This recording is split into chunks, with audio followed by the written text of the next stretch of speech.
2025 is shaping up to be a very busy year in HCM compliance and those issues that matter to our HR colleagues and practitioners. AI is obviously going to continue to be top of mind. I think we're still at the beginning of what I would call the AI legislation and regulatory revolution.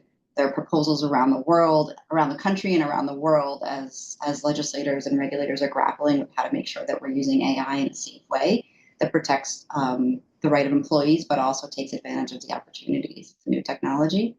So that's definitely one area that I could see being very busy in the next year, in 2025. With every change in administration in Washington, we tend to see changes in how the law looks at things like salary thresholds for who's an exempt or non-exempt worker. So we're seeing activity there.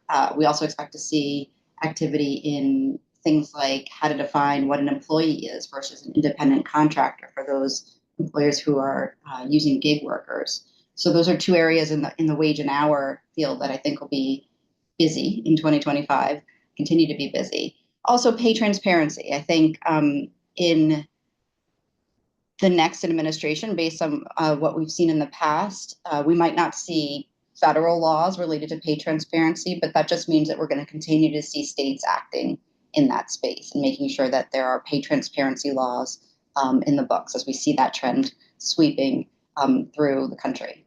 I think what we are seeing in terms of remote work is a lot of focus on who is a worker. When it comes to a state law, who does it govern? Does it govern a person who's sitting in New Jersey but is working for a company based in New York? So laws about pay transparency, for example, are going to have to decide whether their laws impact a worker who spends time remotely. We're also seeing how that might impact taxation with multi-jurisdiction employees and how they can be properly taxed in a jurisdiction.